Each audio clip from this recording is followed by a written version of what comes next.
श्री राधे कृष्णा। मैं सीमा दुबे आप सभी का अपने चैनल पर बहुत बहुत स्वागत करती हूँ। आज हम चर्चा करने जा रहे हैं दलितों पर इतना आक्रोश फैला हुआ है, यानी कि सभी जितने भी विपक्ष के लोग हैं उनको इस समय दलितों पर बड़ी मेहरबानी बरसी हुई है, दलितों पर बड़े मेहरबान हैं। वहीं पर चाहे वो सपा के सांसद रामजी लाल टंडन, उनको दलित बताकर और ये कहा जा रहा है कि उनके लिए बड़ी समस्याएं हुई हैं, उनके साथ बेइंसाफी की गई है, खड़गे बोल रहे हैं। तो वहीं कांग्रेस के नेता यानी कि मल्लिकार्जुन खड़गे, उनको भी बड़ी चिंता है दलितों की। केजरीवाल को बड़ी चिंता सता रही है कि दलितों को लेकर कि उनके साथ अत्याचार हो रहा, उनके साथ में तो ये सब इस समय दलित को वोट बैंक बनाने की कोशिश कर रहे हैं या फिर कोई और बेनिफिट इनको है। वहीं राज्यसभा में आज जमकर इतना हंगामा हुआ है कि राज्यसभा में राणा सांगा को लेकर जो सपा सांसद हैं उनके बयान पर ऐसा बवाल मचा हुआ है कि उस बवाल को लेकर यानी कि राजपूत राणा सांगा को दलित तक करार दिया कि जाति पाति तो छोड़िए, वो बाबर के को लेकर आने वाले जो हैं वो राणा सांगा हैं। राणा सांगा की वजह से ही बाबर यहाँ पर आए थे, इसलिए उनको गद्दार उन्होंने कहा कि वो तो सबसे बड़े गद्दार हैं राणा सांगा। तो ऐसे बयान को लेकर रामजी लाल सुमन के घर पे जो हंगामा हो रहा है, ये जो बवाल कट रहा है 21 मार्च से, तो अब क्या इसको लेकर यानी राज्यसभा में जो हंगामे हुए हैं तो रामजी सुमन के पक्ष में जो मल्लिकार्जुन खड़गे बोल रहे हैं, तो अब इन दोनों से जो बीजेपी ने डिमांड की है कि ये लोग माफी मांगे कि इस तरीके के बयान जो उन्होंने दिए हैं विवादित बयान, तो वो सही नहीं है। उन्होंने राणा सांगा को इस तरीके से गद्दार नहीं कह सकते हैं, उनको दलित और ऐसा नहीं कह सकते हैं कि वो जाति पाति को लेकर नहीं, वो तो एक हीरो हैं। इस तरीके से बीजेपी ने बोला है कि अब उनके लिए खड़गे और सुमन दोनों को माफी मांगनी चाहिए। तो उच्च सदन की जो कार्यवाही जो शुरू हुई ही थी कि हंगामा होने लगा और हंगामा होते होते ऐसा बवाल कटा कि सपा के सांसद रामजी लाल सुमन के जो बयान थे उसको लेकर यानी कि राजपूत राणा सांगा को लेकर की गई जो टिप्पणियां थी उसमें जो है भाजपा ने हमलावार शुरू कर दिए और वहीं पे जो हमले हुए एक दूसरे पर जो हमले बोले गए तो उसमें बीच में कूद पड़े मल्लिकार्जुन कांग्रेस नेता। तो मल्लिकार्जुन खड़गे ने जो बयान दिया उसके बाद में वहां पे ऐसा जो पकड़ा गया तूल कि अब वो शांत होने का नाम ही नहीं ले रहा था कि भाई इस में जो कार्रवाई शुरू होनी थी सदन में कि किसी और बात को लेकर वहां पे ये राणा सांगा को लेकर ऐसा हंगामा कटने लगा, चाहे वो सपा के सांसद हो चाहे वो कांग्रेस के नेता हो। तो उसमें उनके बीच में भाजपा के नेता, उनको बर्दाश्त नहीं हुई बात, इस तरीके से जो बातें कर रहे थे ऐसी, तो गद्दारी वाली बात को लेकर ऐसा हंगामा हुआ राज्यसभा में। इस बीच जो रामजी लाल सुमन थे उन्होंने जो बातें कही वहीं पे उनके आवास में करणी सेना के समर्थकों का भी हमला जो है वो बोला गया, वहीं पे उनकी भी बातें शुरू हो गई कि उन्होंने भी ऐसे विवादित बयान दिए हैं तो उनको भी माफी मांगनी चाहिए। तो संसद के बजट सत्र के दौरान जो राज्यसभा में वहां पे जमकर हंगामे हुए, उस हंगामे में भाजपा ने सपा सांसद यानी रामजी लाल जो सुमन थे उनको राणा सांगा को लेकर कई ऐसे विरोध किए कि ऐसा जो किया है वो गलत है। भाजपा सांसद कांग्रेस नेता जो मल्लिकार्जुन खड़गे थे उनके ऊपर निशाना साधा गया। भाजपा का आरोप है कि खड़गे जो हैं वो जाति से जोड़ने की कोशिश कर रहे हैं, यानी ये जो केस है राणा सांगा का उसको जाति से क्यों जोड़ा जा रहा है। भाई जो बात है वो बात आप करिए, इसमें जाति से क्या है कि वो दलित हैं या दलितों को अलग किया जा रहा है, ऐसा हो रहा। तो इसमें जाति पाति तो बाद में रखिए, लेकिन वो जो हीरो थे जिन्होंने वो देश को बचाया और देश को बचाते बचाते अपनी जान दे दी, उसकी बात ना करके जात पात की बात आ गई, उसमें दलितों को ले आया गया। तो अब यहाँ पे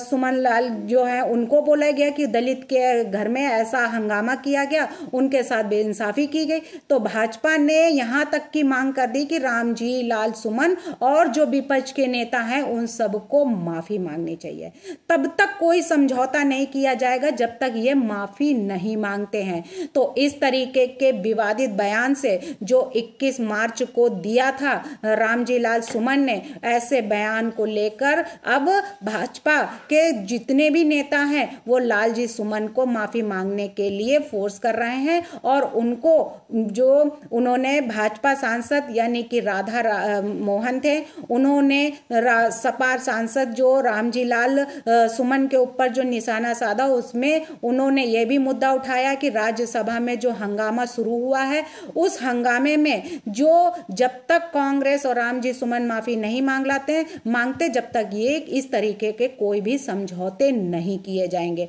तो क्या वाकई में राज्यसभा में बजट सत्र के दौरान जो बातें वहां पे और शुरू करनी थी, किसी और कई ऐसे मुद्दे थे जिनकी कार्यवाही होनी थी, लेकिन बीच में इस तरीके के हंगामा होना क्या वो सही था? क्या वाकई में यहाँ पे अब दलितों को टारगेट बनाया जा रहा है? यानी राणा सांगा को की बातों को भुलाकर, यानी उनके ऊपर जो टिप्पणियां ऐसी की गई उनको दरकिनार कर अब क्या दलितों को टारगेट बनाया जा रहा है कि ऐसा दलितों को हम बीच में डालेंगे तो ये मामला बिल्कुल ही उसमें आ जाएगा। और जो बात जो चल रही है राणा सांगा की, यानी रामजी लाल सुमन बिल्कुल साफ निकल जाएंगे और ये होगा कि ये लड़ाई जो है वो जाति पाति की और दलितों की लड़ाई है, ना कि राणा सांगा की लड़ाई है, ना कि गद्दारी की लड़ाई है। तो ऐसे वहीं जो राणा सांगा को लेकर विवाद हुआ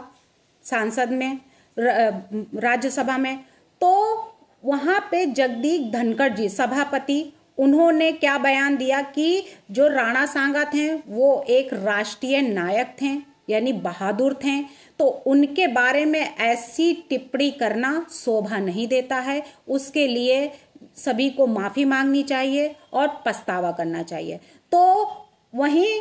केजरीवाल जी और बीरेंद्र जो हैं सचदेवा, उन्होंने बोला कि केजरीवाल ने जो बातें कही, यानी केजरीवाल जो धोखा दे रहे हैं लोगों को, इतने बड़े बड़े जो वादे किए थे कि पैसे देंगे महिलाओं को, जीत जाएंगे तो 2100 रुपए देंगे, हम ये करा देंगे, बुजुर्गों के लिए पेंशन की व्यवस्थाएं कराई थी, इतनी बड़े बड़े वादे करने के बाद आज जो उन्होंने दलितों को के धोखा दिया है, तो ये केजरीवाल को भी समझना चाहिए। तो बीरेंद्र सचदेवा ने जो बात कही है बीजेपी के अध्यक्ष कि आम आदमी पार्टी की सरकार जो ऐसे कार्य करती है जो वाकई में वोट बैंक के लिए काम करती है, तो केजरीवाल दलितों और गरीबों को वोट बैंक बना रही है, उनको धोखा देती है, यानी इस तरीके के जो वो वादे करती है वो वादे पूरा करती भी नहीं है। तो दिल्ली बीजेपी यानी कि एक बार फिर से आम आदमी पार्टी के पर हमला बोला है और उन्होंने ये भी कहा है कि आम आदमी पार्टी की सरकार पिछड़े और दलितों के लिए अपने कार्यकाल के दौरान बजट जो अलॉट किए गए थे उनमें से पूरा खर्च उन्होंने किया ही नहीं। तो उन्होंने जो स्कीमें निकाली थी वो सारी स्कीमें आखिरकार फ्लॉप क्यों हो गई? तो आम आदमी पार्टी के केजरीवाल जी जो दिल्ली में दलितों की बड़ी वो करते थे, बड़ी चिंता करते थे, अंबेडकर की फोटो को लेकर अभी हंगामा हुआ, आतिशी जी ने भी किया, भगत सिंह की फोटो को लेकर किया कि वहां से हटा दी गई हैं। अब वो दलितों के ही पैसे क्यों खा रहे? दलितों के नाम जो किए गए थे करोड़ों रुपए, वो कहाँ गए उनके? तो अरविंद यानी आम आदमी पार्टी के जो केजरीवाल जी हैं, तो उन्होंने दलित समाज और गरीबों को लगातार बड़ी बड़ी स्कीमों के नाम पर गुमराह करते रहे हैं, उनको बड़े बड़े सपने दिखाते रहे हैं मुंगेरी लाल की तरह। तो मुंगेरी लाल के हसीन सपने तो दिखाना है, दिन में तारे दिखाना तो आसान है, और ये भी कह देना कि हम तारे तोड़कर भी ले आएंगे, ये बातें सिर्फ बातें ही हैं, ना कि काम। काम करना अलग होता है, लेकिन बड़ी बड़ी बातें करना अलग होता है। तो क्या ये स्कीमें जो ये निकालते हैं बड़ी बड़ी, चाहे वो आम आदमी पार्टी के नेता हो, चाहे वो कांग्रेस पार्टी के नेता हो, चाहे वो किसी भी पार्टी का नेता हो, लेकिन ये स्कीम निकाल देना, लेकिन इस स्कीम को पूरा करना ये एक अलग बात है। तो गुमराह किया है सिर्फ वोट बैंक के लिए। तो अरविंद केजरीवाल की जो सरकार है वो दलितों एवं गरीबों को राजनीतिक रूप से जो आकर्षित करने के लिए 5 साल में अनेक स्कीमें, यानी इतनी स्कीमें लेकर आई, इतनी स्कीमें लेकर आई, उनके प्रचार भी बड़े हुए, लाखों करोड़ों रुपए भी लुटाए गए उस प्रचार के लिए कि हाँ हम ऐसा करेंगे, हम वैसा करेंगे। और जो रियलिटी देखी गई, उस रियलिटी में गरीबों को केजरीवाल ने सिर्फ और सिर्फ धोखा दिया है, और गरीबों को सिर्फ और सिर्फ धोखा ही मिला है। तो वहीं पे जो बीरेंद्र सचदेवा है, उन्होंने ये भी खुलासा किया है कि अरविंद केजरीवाल की जो सरकार है, उन्होंने अलग अलग योजनाओं के लिए जो अलॉटमेंट किए थे, जो बजट को खर्च करने की बात कही थी, लेकिन वो खर्च ही नहीं किए गए हैं। ऊपर से उन्होंने ये भी कहा है इस बात की, जो इंफॉर्मेशन मिली है उसमें से अरविंद केजरीवाल की सरकार ने जय भीम मुख्यमंत्री विकास योजना जो लेकर आई थी, उस योजना के नाम पर, यानी कि जय भीम मुख्यमंत्री प्रतिभा योजना के नाम पर उन्होंने कम से कम 2020 में 2 योजनाओं को लाने की बात कही थी, जिसमें से उन्होंने इस योजना के अनुसार दलित, अनुसूचित जाति और वर्ग के लिए जो दूसरी जाति योजना, अल्पसंख्यक और पिछड़े एवं गरीब जो थे उनके लिए ये घोषणाएं लागू की गई थी, लेकिन इसमें बेनिफिट क्या मिला? कुछ नहीं। तो अब केजरीवाल जो इस तरीके से बड़े बड़े जो वादे करते हैं वो वादे पूरे ही नहीं कर पाते हैं। कई करोड़ रुपए का जो घोटाला हुआ है उसकी पूर्ति कैसे ये करेंगे? एक घोटाला तो एक घोटाला, इतने घोटाले करके रखे हैं, पूरे दिल्ली को भ्रष्ट बना के रखा है, और पूरी दिल्ली जो त्रस्त हो गई है, त्रस्त होने की जो उनको सजा मिली है वो 2025 में उनको लोगों ने, वहां की जनता ने दिखा ही दिया। तो जो दलित प्रतिभा योजना के बजट में 70 करोड़ का जो अलॉटमेंट हुआ था, पर खर्च 1 पैसा भी नहीं किया गया। तो केजरीवाल ने दलितों का भी पैसा नहीं छोड़ा, उनका पैसा भी उड़ा ले गए। तो केजरीवाल हो या फिर रामजीलाल टंडन यानी रामजीलाल सुमन हो, ये या फिर मल्लिकार्जुन खड़गे जो बड़ी बड़ी बातें कर रहे हैं, ये सारी बातें हवा में बातें हैं। अगर काम करने की बारी आती है तो कोई भी सामने नहीं आता है, सब मुंह छुपाकर बैठ जाते हैं। किसी का मुंह सामने नहीं होता है कि उसका फेस कर सके, उसको उस समस्या से लड़ सके या उस समस्याओं का सामना कर सके। वहीं 3 महीने पहले केजरीवाल ने बड़ी भारी स्कीम निकाली थी, और वो भी दलित बच्चों के लिए निकाली थी। तो केजरीवाल ने जो शुरू किया था अंबेडकर स्कॉलरशिप योजना, उस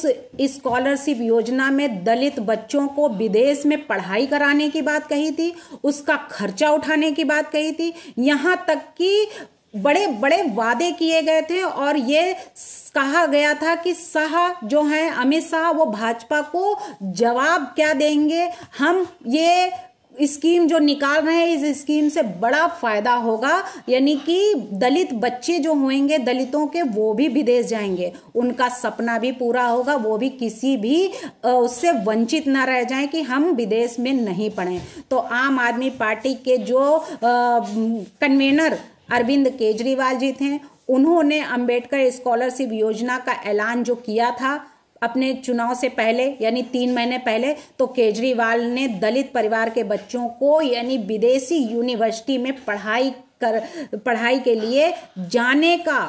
और आने का और जो भी खर्चा होएगा वो ये अनाउंसमेंट किया था वो दिल्ली सरकार उठाएगी। तो दिल्ली सरकार जो है दलितों के लिए कितना मेहरबान थी, लेकिन उसका फायदा क्या हुआ? कुछ नहीं। दलित समाज का पैसा जो था, तो अरविंद केजरीवाल ने यहाँ तक कहा था कि दलित समाज का कोई भी बच्चा पैसे की कमी की वजह से उच्च शिक्षा प्राप्त करने से वंचित ना रह जाए, इसके लिए अंबेडकर स्कॉलरशिप का ऐलान किया था। तो वहीं टॉप यूनिवर्सिटियों में पढ़ाई करने के लिए उन्होंने भेजने की योजनाएं बनाई थी कि हम उनको टॉप यूनिवर्सिटियों में भेजेंगे। वहीं पे उन्होंने जो 23 फरवरी 2025 में उन्होंने विधानसभा में अपने कार्यकाल में ये भी खत्म हो रहा है कि उन्होंने ये कहा था कि हम जो भी कार्य करेंगे बड़ी ईमानदारी से करेंगे, कोई भी बच्चे को कोई दिक्कत नहीं हो गई। अंबेडकर का मजाक जो उड़ाया गया था इस योजना को लाने के लिए, तो उसके लिए उन्होंने कहा कि हम ये इससे बड़े दुखी हैं और ये योजना हम जो है लाएंगे और लोगों को यानी कि बच्चों को इस योजना से बड़ा बेनिफिट मिलेगा। वहीं उन्होंने रामायण की एक कहानी भी सुनाई थी कि जब लक्ष्मण मूर्छित हुए थे तो हनुमान उनके लिए संजीवनी बूटी लेकर आए थे, और आज मैं दिल्ली सरकार के बुजुर्गों के लिए संजीवनी योजना का ऐलान कर रहा हूं। यानी कि वो संजीवनी योजना लेकर आए बुजुर्गों के लिए, जिस तरीके से हनुमान लक्ष्मण के लिए लेकर आए थे संजीवनी बूटी। तो एक संजीवनी बूटी अरविंद केजरीवाल ने निर्माण की, वहीं पे एक शीश महल का निर्माण किया शाहजहां अपने बेगम के लिए जो किया था शाहजहां ने, वहीं पे यहाँ पे उल्टा हो गया। उनकी अरविंद केजरीवाल की बेगम ने अपने शाहजहां यानी कि अरविंद केजरीवाल के लिए किया। तो वहीं पे महिलाओं के लिए 1000 रुपए का जो उन्होंने अनाउंसमेंट किया था 12 दिसंबर को, बड़े उससे अनाउंसमेंट किया था कि मैं दिसंबर में कि हर महीने 1000 रुपए का ऐलान करता हूं और महिलाओं को 1000 रुपए दूंगा, और अगर मैं जीत गया तो उसके लिए मैं 2100 रुपए दूंगा। तब वहीं 12 दिसंबर को एक और ऐलान किया था उन्होंने, एक और घोषणा की थी कि 60 साल से ऊपर के जितने भी बुजुर्ग हैं उनको मुफ्त इलाज किया जाएगा, संजीवनी योजना के अंतर्गत आया था। वहीं उन्होंने ऑटो चालक के लिए भी 4 ऐलान किए थे कि उनके बीमा, उनकी शादी, उनका जो खर्चा होगा, होली दीपावली की वर्दी बनवाने के 2,500 रुपए दिए गए थे। 10 लाख का लाइफ इंश्योरेंस कराने की बात कही गई थी, 5 लाख का एक्सीडेंटल इंश्योरेंस कराने की बात कही थी। तो और उनके ऑटो चालक के बच्चों को पढ़ाने की बात कही गई थी कि उनकी कोचिंग इंस्टीट्यूट में बच्चों को पढ़ाया जाएगा। तो इतने वादे उन्होंने किए और वो सारे वादे टाइम फिस हो गए। तो अरविंद केजरीवाल ने वादे तो कर लिए थे, अरविंद केजरीवाल ने इतनी स्कीमें तो निकाल ली थी, लेकिन लोगों को उनकी जो अंदर की जो मनसा थी, अंदर के जो उनका कालापन था, वो सबको दिख गया। यानी कि अरविंद केजरीवाल जो बड़े बड़े वादे करते हैं, बड़ी बड़ी स्कीमें निकालते हैं, जैसा कि वीरेंद्र सचदेवा ने बोला है, तो ऐसे में जो दिल्ली की जनता थी उनकी आंखें खुली और उनको समझ में आया कि स्कीम तो वो 10 साल से निकाल रहे हैं, लेकिन पूरी कितनी की हैं। तो इस समझ से, इस समझदारी ने उनको जो फरवरी में जो हुए विधानसभा चुनाव हुए उनको देखने को मिल गया। वहीं आज जो दलितों को लेकर अरविंद केजरीवाल ने एक मुद्दा उठाया, वहीं जो उन्होंने उठाया लालजी सुमन को लेकर कि वो दलित के घर में बुलडोजर चलाने की, दलित के घर में हंगामा हुआ जो मल्लिकार्जुन खड़गे ने कहा। तो ये सारी बातों को देखते हुए अब बीजेपी की जो भाजपा सरकार है, यानी बीजेपी के जितने भी सांसद वहां पे मौजूद थे राज्यसभा में, उन्होंने अपनी अपनी बातें रखी और ये कहा है कि जो राणा सांगा के लिए ऐसी बातें कही गई हैं और दलितों के नाम पर जो ऐसा हंगामा यहाँ मचाया गया, उसके लिए यानी खड़गे को और रामजी लाल सुमन को दोनों को माफी मांगनी चाहिए। ये बात बिल्कुल सत्य है। यानी ऐसा अपने ही देश के ऐसे महान जो